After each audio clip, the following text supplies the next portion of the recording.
मैं हैदराबाद शहर की जनता का हृदय से धन्यवाद करना चाहता हूं, क्योंकि आज जिस प्रकार का स्वागत हैदराबाद के रोड पर मैंने देखा है, शायद ही मैंने तेलंगाना में, हैदराबाद में, अन्य हिस्सों में भी इस प्रकार का स्वागत देखा है। जिस गर्मजोशी के साथ हैदराबाद की जनता ने भारतीय जनता पार्टी के नेताओं का स्वागत किया है और अपना समर्थन इस चुनाव में मोदी जी के नेतृत्व पर, हमारे प्रदेश नेतृत्व पर और भारतीय जनता पार्टी के लिए जताया है, इसलिए मैं हैदराबाद की जनता का हृदय से धन्यवाद करना चाहता हूं। पूरे रोड पर जहां पर भी गए, 1 इंच भी जगह खाली नहीं दिखाई पड़ती थी और मुझे भरोसा है रोड शो को देखकर कि इस बार भारतीय जनता पार्टी सीट बढ़ाने के लिए, संगठन बढ़ाने के लिए नहीं लड़ रही है। इस बार चुनाव के बाद हैदराबाद में मेयर भारतीय जनता पार्टी का होगा, ये हैदराबाद की जनता ने स्पष्ट कर दिया है। मित्रों, हैदराबाद के अंदर विश्व के आईटी हब बनने की सभी संभावनाएं पड़ी हुई हैं, मगर आईटी हब तब बनता है जब इसके अनुरूप इंफ्रास्ट्रक्चर यहां पर बने, और इंफ्रास्ट्रक्चर, शहर का इंफ्रास्ट्रक्चर, अर्बन इंफ्रास्ट्रक्चर बनाने का जिम्मा म्युनिसिपल कॉरपोरेशन का होता है। हालांकि केंद्र सरकार और राज्य सरकार की अनेक प्रकार की ग्रांटें मिलती हैं, मगर इसका इम्प्लीमेंटेशन इस शहर के शासन के हाथ में, म्युनिसिपल कॉरपोरेशन के हाथ में होता है।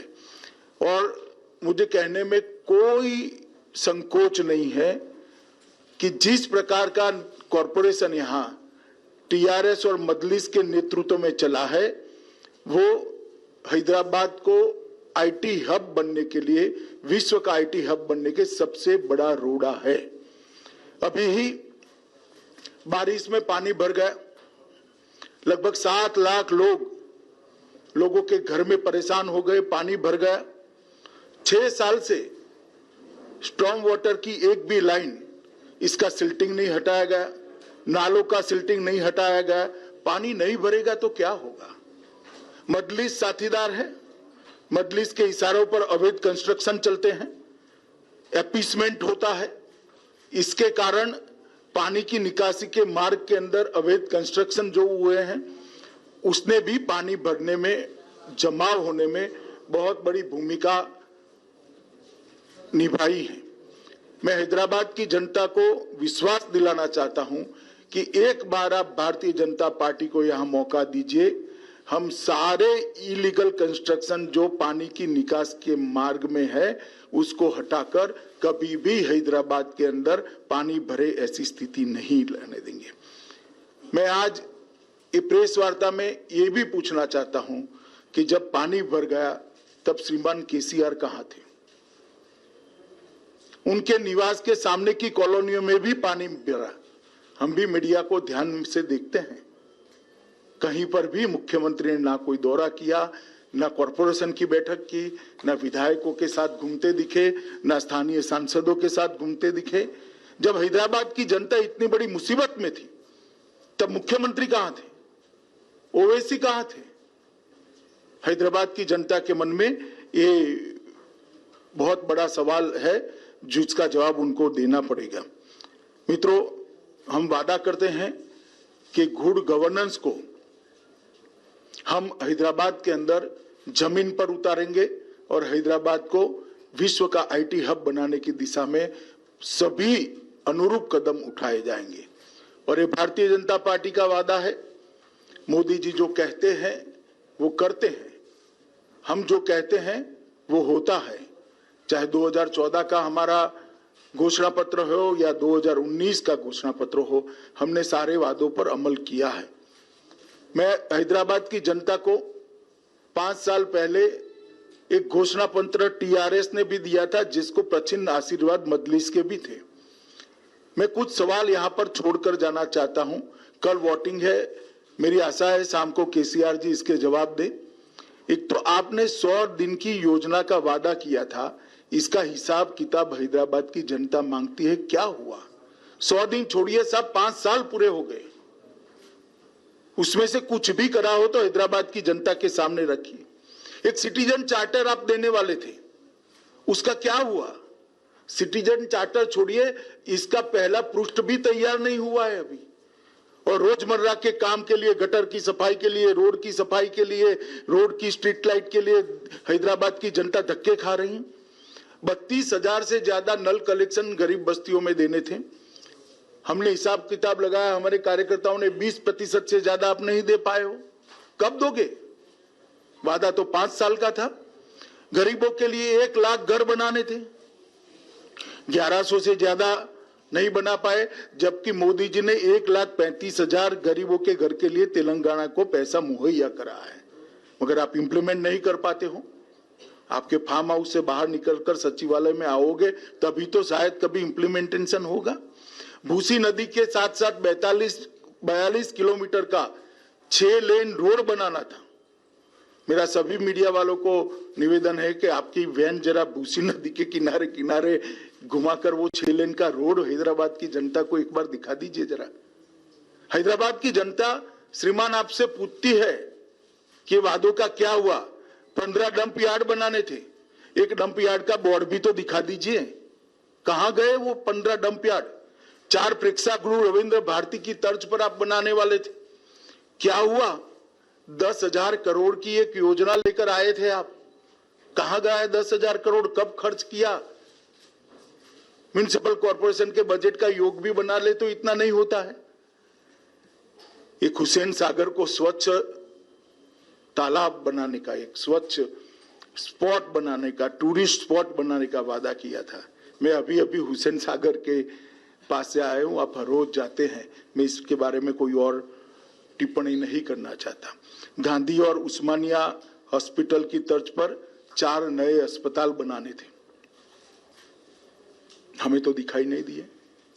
मोदी जी ने एम्स में मेडिकल कॉलेज दिया, मजदूरों की जो अस्पताल है इसमें भी मेडिकल कॉलेज दिया और अस्पतालों को कंप्लीट करने का काम मोदी जी ने किया। रे साहब वो तो छोड़िए, आपने कुछ नहीं किया।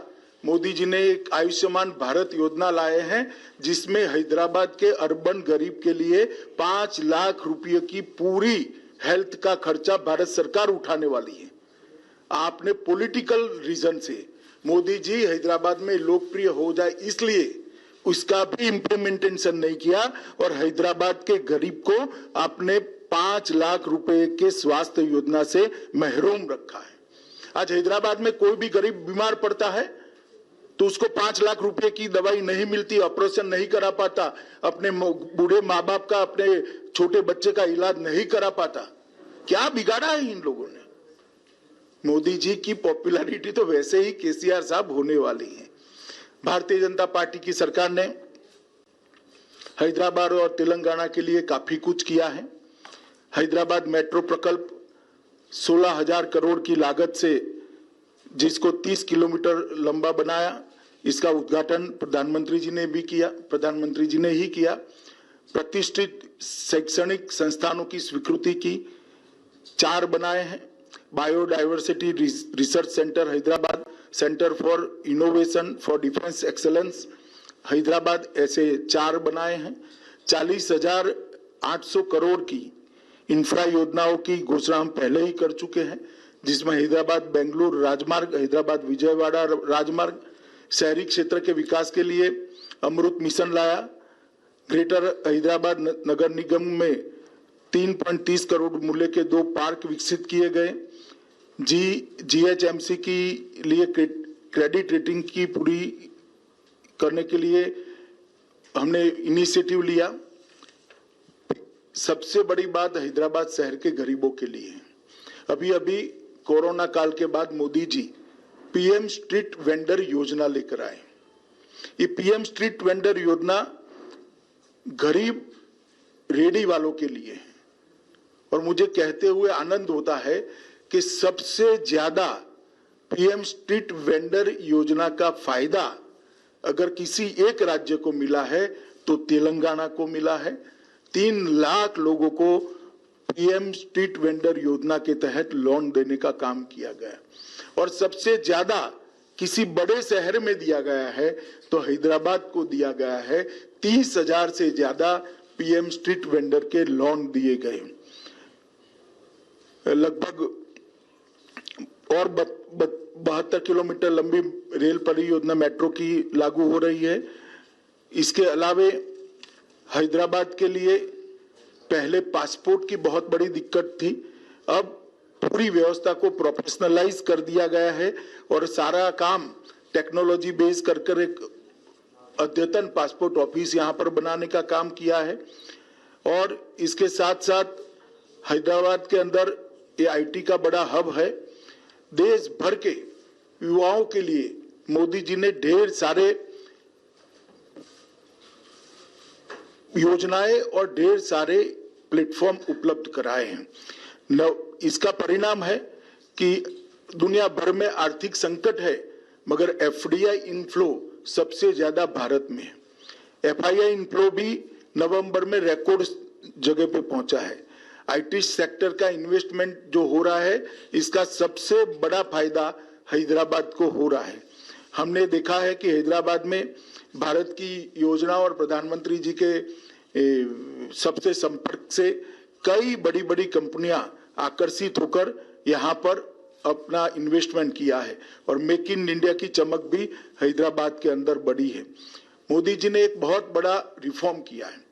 अब न केवल वर्क फ्रॉम होम, इसकी जगह वर्क फ्रॉम एनीवेयर के लिए रास्ता खुला है और इसका सबसे बड़ा फायदा हैदराबाद के युवाओं को होने वाला है, जो आईटी प्रोफेशनल है उनको होने वाला है। ये मिनी भारत है। भारत भर के युवा यहाँ आते हैं, इनको वर्क फॉर होम की साथ साथ वर्क फ्रॉम एनीवेयर ये योजना का सबसे बड़ा फायदा अगर किसी एक शहर के युवाओं को होना है तो वो हैदराबाद को होना है। स्टार्टअप के लिए भी बहुत ध्यान दिया गया है। ढेर सारी प्रायोरिटी में डिटेल में जाना नहीं चाहता मगर स्टार्टअप को मोदी जी ने खुद एक थ्रस्ट देकर एक नए उद्यमियों के लिए एक बहुत बड़ा प्लेटफॉर्म तैयार किया है। इसका भी सबसे बड़ा फायदा हैदराबाद को होने वाला है। स्टार्टअप्स के लिए व्यापार में आसानी हो इसके लिए एक नया बिजनेस फ्रेंडली इकोसिस्टम तैयार कर बहुत तेजी से इस पर आगे बढ़े हैं। ईज ऑफ डूइंग बिजनेस के अंदर भारत ने ग्लोबल रैंकिंग में बहुत जंप जंप लगाई है और इसके साथ साथ इनोवेशन इंडेक्स में भी हमारी रैंकिंग बहुत बेहतर हुई है। मित्रों, ये सबके कारण हैदराबाद जो मिनी भारत है, मिनी इंडिया है, इसके युवा प्रोफेशनलस को बहुत उनके लिए एक क्षितिज बहुत बड़ी खुली है और इसका फायदा हो रहा है। मित्रों, मैं अंत में इतना ही कहना चाहता हूं कि मेरे साथ हमारे प्रदेश का नेतृत्व बैठा है। मैं आपको हैदराबाद की जनता को भरोसा दिलाना चाहता हूं कि हम हैदराबाद को नवाब निजाम कल्चर से मुक्त होकर एक मिनी इंडिया बने ऐसा शहर बनाने की दिशा में आगे बढ़ेंगे। निजाम कल्चर को त्याग कर एक आधुनिक शहर बने, इस प्रकार का हम हैदराबाद को बनाएंगे। यहाँ किसी का अपीसमेंट नहीं होगा, किसी के साथ अन्याय भी नहीं होगा। इस प्रकार की नई कार्य संस्कृति का विकास हम यहाँ पर करेंगे। हम डायनेस्टी से डेमोक्रेसी की ओर जाना चाहते हैं। चाहे ओवैसी साहब की पार्टी हो, चाहे टीआरएस की पार्टी हो, हमें तो बहुत सवाल करती हैं, मगर मैं पूछना चाहता हूं कि इतने बड़े तेलंगाना में आपके परिवार के अलावे आपको कोई नहीं मिलता है जी? आपके बाद आपका परिवार ही क्यों आता रहता है और किसी में टैलेंट ही नहीं है? हम डायनेस्टी से डेमोक्रेसी की ओर देश के लोकतंत्र को ले जाना चाहते हैं, हैदराबाद और तेलंगाना को ले जाना, भ्रष्टाचार से पारदर्शिता की ओर ले जाना चाहते हैं। भ्रष्टाचार सारी सीमाएं लांघ गया। अपने अपने रहन सहन को देख लीजिए तो आपको मालूम पड़ेगा कि किस प्रकार का भ्रष्टाचार तेलंगाना की जनता ने सहन किया है। तुष्टीकरण से हम सम विकास की ओर जाना चाहते हैं। किसी का अपीसमेंट नहीं करेंगे, सबको बरोबर मौके मिलेंगे। और हैदराबाद की जनता का बहुत बड़ा हिस्सा जो अपमानित महसूस करता है अपने आप को, उनको हम भरोसा दिलाना चाहता है किसी की भी हिम्मत नहीं होगी आपको दोयम दर्जे के नागरिक बताने की। इस प्रकार का सम विकास का हम वातावरण करेंगे। बाढ़ से डूबे शहर को बाढ़ मुक्त शहर बनाना चाहते हैं। और मैं एक सवाल फिर से श्रीमान चंद्रशेखर राव जी से पूछना चाहता हूं, ये मजलिस के साथ आप जो समझौता करते हो, इसमें हमें कोई आपत्ति नहीं है, कोई आपत्ति नहीं, कर सकता है। लोकतंत्र में कोई भी व्यक्ति किसी के साथ भी जाता है, मगर गुप्त समझौता क्यों करते हो? इतनी हिम्मत क्यों नहीं है कि मजलिस के साथ खुलेआम सीट शेयरिंग कर कर लड़े? एक कमरे के अंदर इलू इलू कर कर आप सीटें बांटते हो। सार्वजनिक रूप से हैदराबाद की जनता के सामने अभी भी प्रचार में 1 घंटा बाकी कह दीजिए कि हाँ हमारा मजलिस के साथ समझौता है। क्यों हिम्मत नहीं है आपकी? इसका जवाब केसीआर और मजलिस दोनों ने होना चाहिए। और मित्रों, मैं मानता हूं कि आज सरदार पटेल के कारण ही ये हमारा तेलंगाना यहां से लेकर मराठावाड़ा तक और हैदराबाद भारत के साथ जुड़ा हुआ है। जिन्होंने उस वक्त पाकिस्तान में जाने की मुहिम चलाई थी, वो सभी संस्कृति से, ये निजाम संस्कृति से हम मुक्त कर कर एक विकसित शहर हैदराबाद को देना चाहते हैं। इसलिए मेरी हैदराबाद की जनता से करबद्ध निवेदन है कि एक मौका भारतीय जनता पार्टी को दीजिए। हम हैदराबाद को विश्व का आईटी हब बनने के लिए पूरे इंफ्रास्ट्रक्चर की तैयारी करेंगे और मोदी जी का आशीर्वाद है ही है, तो हैदराबाद अपने आप आईटी हब बनेगा, इसको मुझे भरोसा है। मेरी बात समाप्त हुई। आप एक एक कर सवाल पूछ सकते हैं। यहाँ से कोई जो नाम बोलेंगे उसको करेंगे। जल्दबाजी मत करिए, सब सवालों के मैं जवाब दूंगा।